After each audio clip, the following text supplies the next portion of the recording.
Salut à tous, c'est Lunaris. Aujourd'hui, le test de la Victory Vision Tour de 2014. Allez, c'est parti.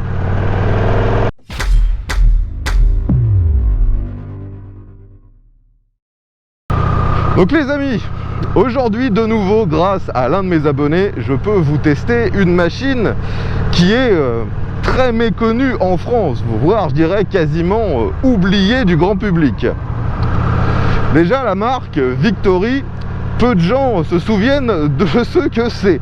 On est en fait sur la marque de moto du groupe Polaris. Aujourd'hui, Polaris est connu pour vendre des quads, des espèces de petits buggy. Et ils ont aussi actuellement une marque de moto que vous connaissez tous, Indian. Mais avant que Polaris rachète Indian, la division moto de Polaris, c'était Victory. Victory était connu à l'époque pour faire des machines à l'américaine, hein, donc un peu concurrente à Harley-Davidson, mais avec un look beaucoup plus moderne. Et d'ailleurs, à l'époque, ce look était, on va dire, assez clivant. Il y avait vraiment un public qui adorait ce style, et la plupart des gens qui, à l'inverse, trouvaient ça vraiment très bizarre. Donc déjà, au niveau du style, vous voyez que même si en termes de gabarit c'est comparable avec une Harley-Davidson Electra Glide, ça n'a strictement rien à voir en termes de design. On est sur quelque chose de beaucoup plus moderne. Personnellement, j'aime beaucoup le style de cette machine quand on la regarde de côté, mais j'avoue ne vraiment pas être fan quand on la regarde de face. Après, une fois de plus, hein, les goûts, les couleurs, ça ne se discute pas. On est sur une machine assez énorme, hein, conçue clairement pour pouvoir rouler avec passagers et bagages. La machine est équipée, vous le voyez, de très grosses valises qui sont dans le prolongement du design de la moto. C'est bien sûr d'origine, avec aussi un top case qui permet de contenir 2 casques, qui lui aussi reprend globalement le design de la moto. Cette machine, comme la plupart de ses concurrentes américaines, est motorisée par un gros bicylindre en V, mais celui-ci est un peu plus, on va dire, moderne que chez Harley-Davidson. Celui-ci donc fait 106 cubic inch, c'est-à-dire en système métrique un peu plus de 1,7 litre de cylindrée. Gros bicylindre en V ouvert à 60 degrés, qui reste à refroidissement par air. On voit la présence d'énormes ailettes. Le moteur est très visible sur cette machine, il est bien mis en valeur. Bien sûr, celui-ci est alimenté par injection.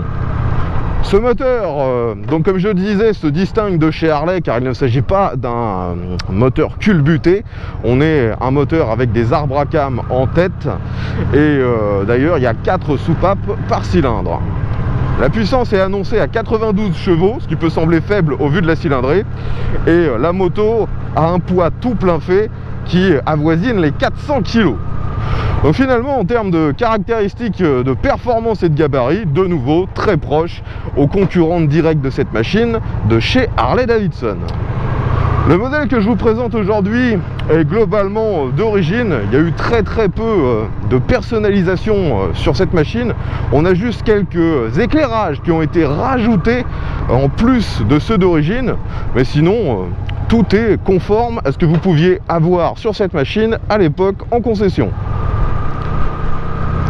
Bon, pour l'instant, j'avoue que cette machine me surprend vraiment, car si vous avez déjà vu sur ma chaîne d'autres tests de machines de ce genre, vous le savez, je ne suis pas très grand et je n'apprécie que moyennement les machines lourdes.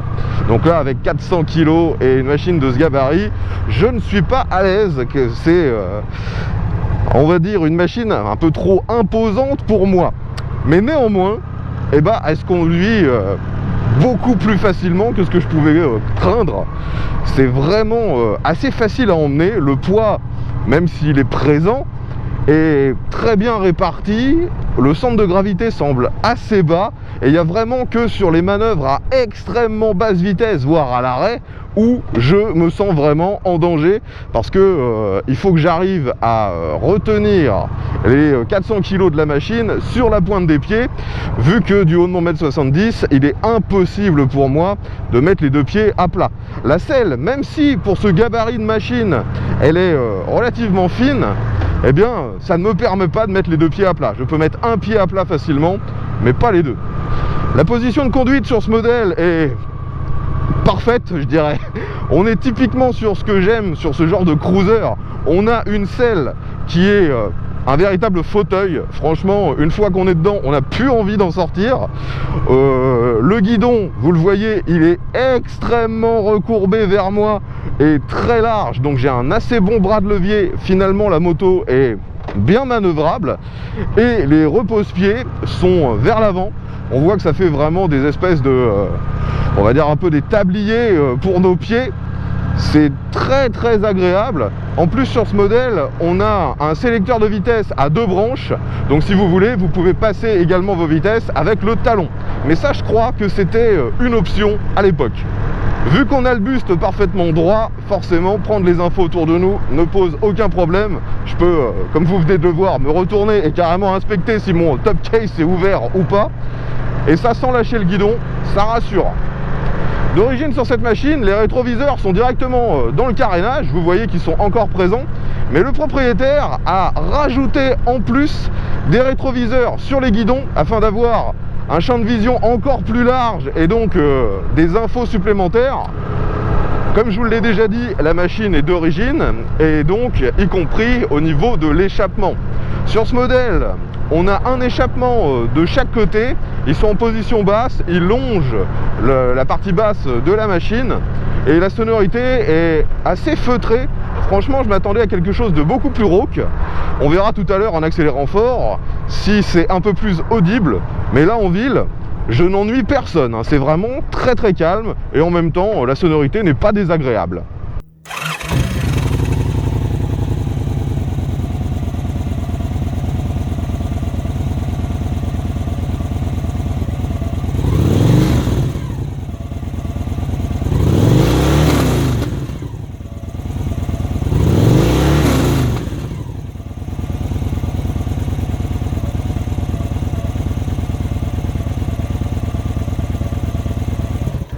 Allez, on sort de l'agglomération, j'accélère un peu.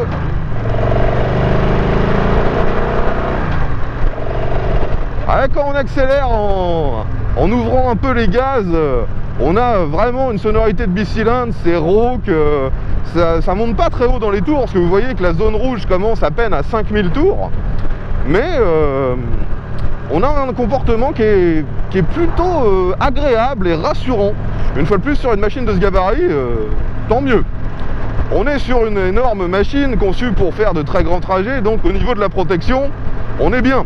Là actuellement, la bulle devant moi est réglée au plus bas, c'est une bulle électrique, et déjà, avec la position basse, j'ai quasiment pas d'air qui arrive sur moi. Je peux, si nécessaire, la monter. C'est une bulle, vous le voyez, électrique. Et maintenant, je suis complètement camouflé derrière un mur. J'ai plus du tout d'air qui arrive sur moi. Vu qu'on est en période de canicule, je vais la rebaisser un peu et garder un filet d'air sur le visage. Alors j'arrive sur le défi pour moi, virage à basse vitesse avec cette grosse machine de 400 kg.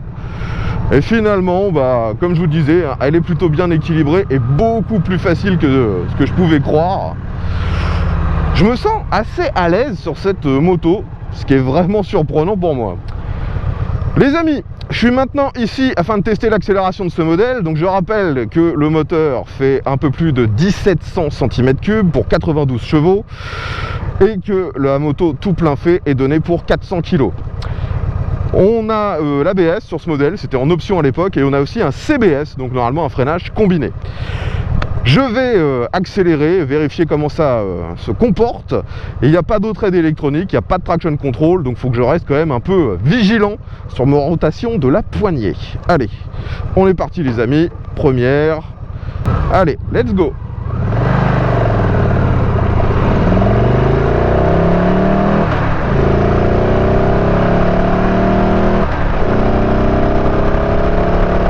Et je ralentis. Frein arrière, ça freine pas trop mal. Et le frein avant, lui, il complète bien.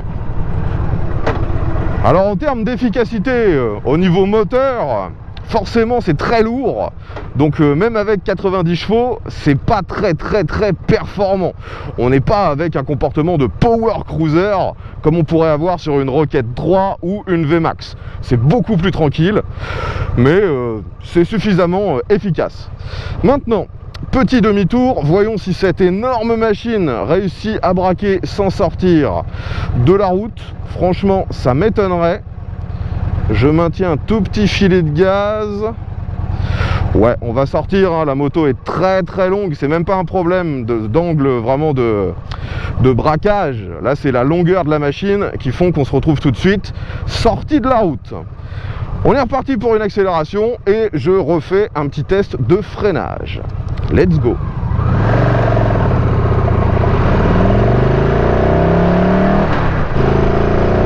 La machine est assez linéaire, hein. On n'a pas de coup de pied au cul. Maintenant, je ralentis. Frein arrière, ça freine déjà vraiment pas mal. Et le frein avant pour compléter. Sur ce genre de machine, hein, je trouve que le frein est finalement assez bon. Ça n'a rien de comparable, une fois de plus, à ce qu'on pourrait avoir sur des motos plus modernes et beaucoup plus légères.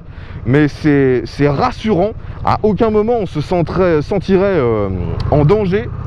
Et je ne sais pas exactement comment fonctionne le CBS sur cette machine, mais j'ai l'impression que lorsqu'on freine de l'arrière, ça freine aussi un petit peu de l'avant. Un autre aspect qui trahit une volonté de Victory de faire un petit peu comme Harley Davidson, c'est la forme des leviers.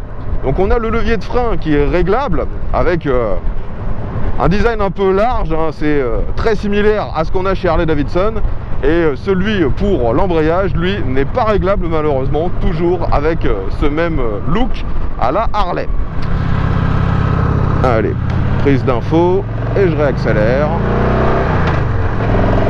Alors c'est un moteur qu'il faut quand même utiliser, je vais dire, relativement haut dans les tours, parce que la zone rouge commence à 5000, donc finalement on est déjà à plus de la moitié de la zone utilisable en permanence. C'est un moteur qui s'utilise bien entre 2005 et 5000 en fait. Après malheureusement, si je compare avec des motos beaucoup plus anciennes, comme pouvait l'être l'Electra Glide que j'ai testé il y a maintenant plusieurs années, ça manque un petit peu de caractère, cette Victory. On le sent beaucoup plus moderne, c'est un peu plus aseptisé et on n'a pas non plus de grosses vibrations comme on pouvait avoir à l'époque avec les Harley encore alimentés par carburateur. Bon, la boîte de vitesse, vous l'entendez très certainement, vu qu'à chaque fois que je change de rapport, on entend un petit clac. Ça pour le coup, c'est assez similaire à ce qu'on a chez Harley Davidson. Mais les vitesses fonctionnent bien, il n'y a pas de faux points morts ou de zones bizarres, ça fonctionne normalement. Et vous voyez que la machine est vraiment très bien équilibrée, parce que là je suis à peine à 5 km/h et j'ai aucun problème pour maintenir la machine en équilibre. Le moteur est rassurant une fois de plus, vraiment bluffé par la facilité d'utilisation. Au niveau des commodos sur cette machine, c'est relativement simple. À gauche, on a tout ce qui gère l'éclairage, bien sûr. On a aussi le bouton pour régler la hauteur de la bulle. Et en dessous de tout ça, on a des commodos qui permettent de régler tout ce qui est audio. Sur la droite, démarreur, coupe-circuit, ainsi que les boutons pour le régulateur de vitesse. Le tableau de bord, lui, est, on va dire, à l'ancienne, avec plein de cadrans chromés. On a bien sûr en gros notre vitesse, le contour, on a la jauge de carburant, on a même la tension aux bornes de la batterie. Et au milieu de tout ça, les voyants et un petit écran à cristaux liquides. Alors cet écran vous indique le rapport qui est engagé, la température extérieure, vous avez une horloge, vous pouvez avoir votre vitesse moyenne, la consommation moyenne, consommation instantanée, les différents trips et le kilométrage bien sûr. Franchement, c'est pas trop mal, hein. Il manque, on va dire, que la pression des pneus. En plus, pour changer les infos, c'est assez facile. En fait, on a un bouton qui est normalement utilisé sur la plupart des motos pour l'appel de phare. Là, ça permet de changer les infos du tableau de bord sans avoir à se pencher. Malheureusement, par contre, il y a d'autres boutons qui sont, eux, sur la console centrale. Et ça, c'est beaucoup plus difficile à utiliser, on va dire, en situation d'urgence. On a les poignées chauffantes, les feux de détresse le feu de brouillard, enfin les feux de brouillard à l'avant, et en dessous de tout ça, en dessous du Neyman, on retrouve tous les boutons liés à l'autoradio. Allez, on arrive de nouveau dans une succession de virages à basse vitesse. Ça se manœuvre pas trop mal, faut prendre son temps, bien décomposer ses mouvements, et ensuite on réaccélère un bon coup. Un bruit un peu rauque, on va pas forcément très vite, mais c'est efficace, c'est agréable. Là vous voyez, droite, gauche, ça se manœuvre vraiment bien.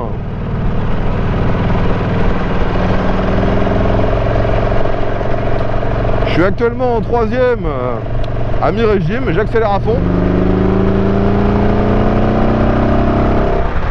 Et vous voyez que les reprises à ce niveau-là sont vraiment bonnes, avec une assez jolie sonorité. Bon, par contre, le problème, c'est que du côté droit, on a l'échappement moteur qui sort et ça a tendance à vous cramer la jambe. Ça, c'est vite pénible. Allez, je suis maintenant sur un Dodane. Les suspensions, franchement, sont bien réglées. À l'avant, on a une grosse fourche, mais qui n'est pas inversée et qui n'a pas l'air d'être réglable. À l'arrière, on a un amortisseur qui est assez dissimulé et qui, lui, est réglable. D'ailleurs, c'est un système de réglage pneumatique. Il est fourni avec la moto une petite pompe afin de remettre de l'air si nécessaire. Là, je reprends ce Dodane à 35 et franchement, ça passe. Les suspensions sont agréables, même si on va un peu trop vite, c'est pas tape-cul et c'est pas non plus extrêmement mou. On sent que ça compense bien le poids de la machine et de ses passagers. Allez, maintenant, succession de virages. Forcément, c'est pas une machine de sport, hein. On va juste rouler cool.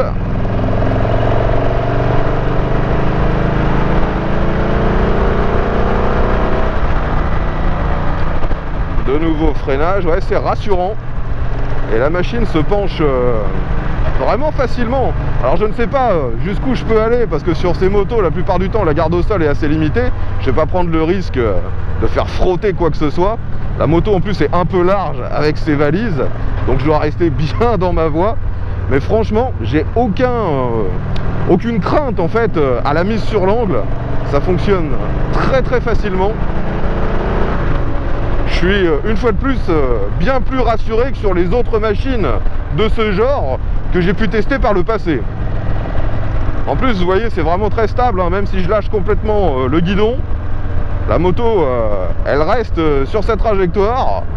Je pourrais presque laisser le traction control, enfin le régulateur de vitesse, et la laisser avancer toute seule. Allez, on réaccélère un peu.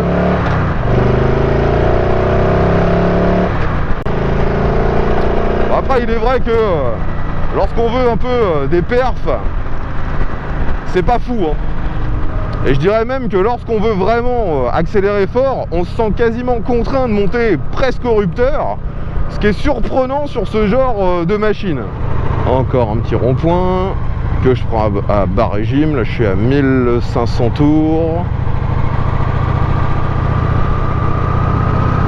Ça passe, hein. Même si finalement au niveau souplesse moteur, on sent bien que celui-ci préfère évoluer au-dessus des 2000 tours. Allez, on va s'insérer sur l'autoroute, il n'y a personne, j'accélère.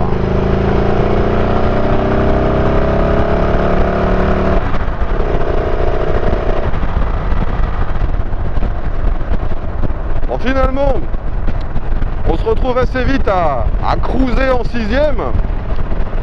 La protection est toujours aussi bonne, je peux monter un peu la bulle pour l'améliorer encore. Je vais maintenant dépasser cette camionnette, j'accélère à fond. Et vous voyez que ça prend de la vitesse sans problème.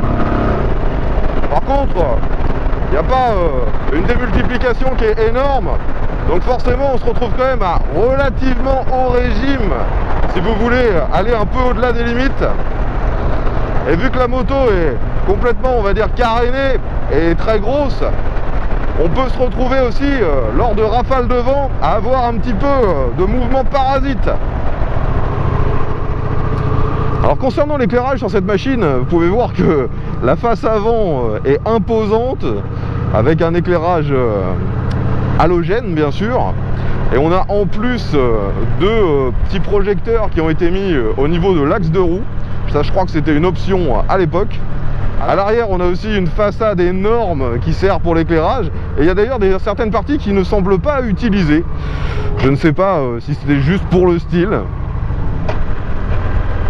Il y a aussi des bandeaux de LED qui avaient été installés au niveau des rétroviseurs avant, afin que la moto soit un peu plus visible dans sa largeur par ceux qui sont derrière. Donc comme je vous l'ai dit plusieurs fois, on est sur une machine vraiment lourde, hein, on est à 400 kg, donc forcément ce genre de moto n'utilise pas des pneus, on va dire conventionnels. Au niveau de la taille, déjà à l'avant c'est du 18 en 130, et à l'arrière c'est un 180 ou 160, j'avoue je me souviens plus, je crois que c'est 180, mais en 16 pouces, et vous pouvez voir que sur le pneu il est bien indiqué pneu renforcé, car un pneu normal n'est pas forcément capable d'encaisser la charge d'un modèle comme celui-ci. Allez, dernière accélération.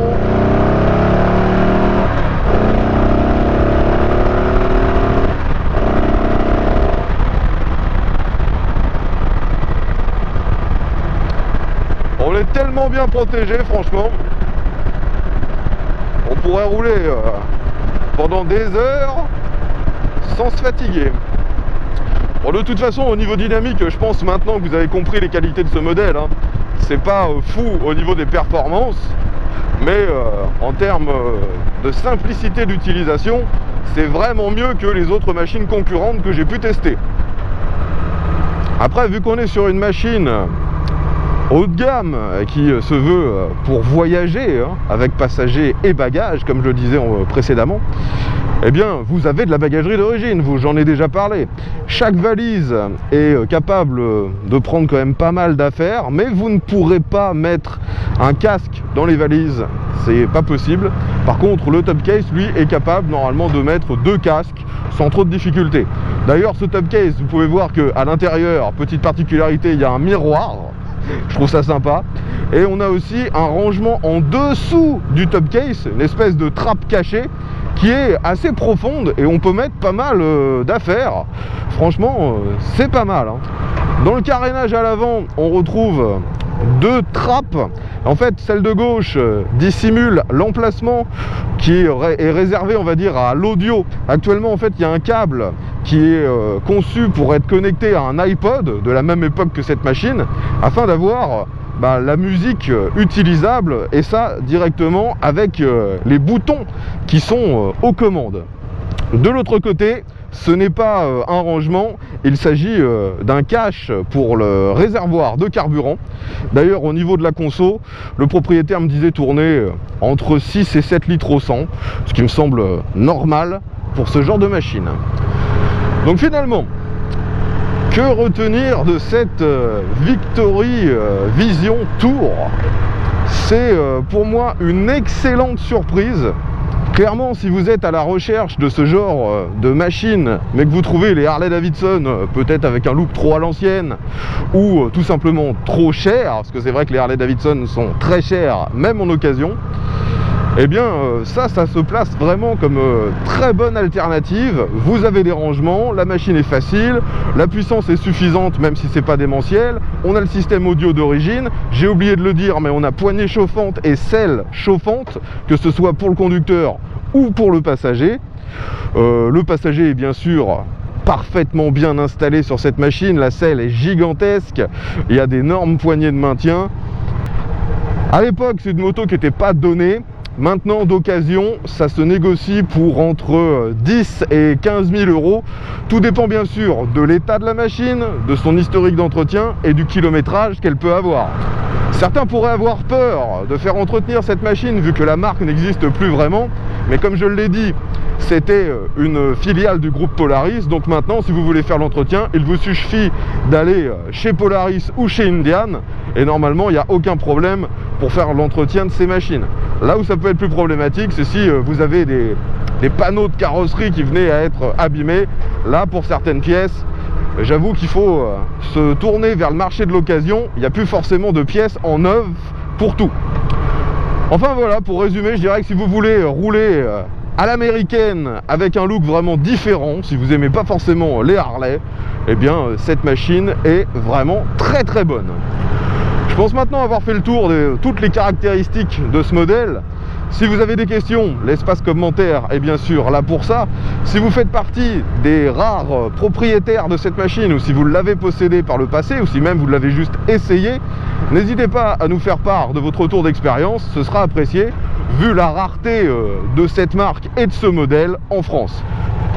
Je tiens personnellement de nouveau à remercier le propriétaire de cette machine, de s'être déplacé jusqu'ici sur mon lieu de tournage habituel afin que je puisse vous en proposer le test. C'était super sympa de sa part.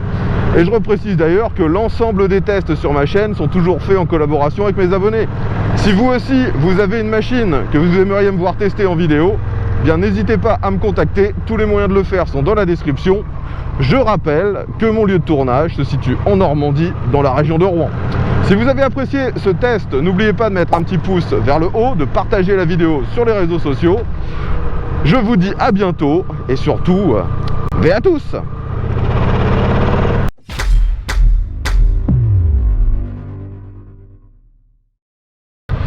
Alors, particularité de ce modèle dont j'avais oublié de vous parler, elle est équipée d'une marche arrière. Donc pour ça, vous avez un levier sur le côté que vous devez tirer. Ensuite, vous voyez que ça vous dit R pour reverse. Et ensuite, pour reculer, vous appuyez sur le démarreur. Et vous voyez, ça recule tout seul. Et franchement, sur une machine de ce poids, c'est bien pratique, bien agréable.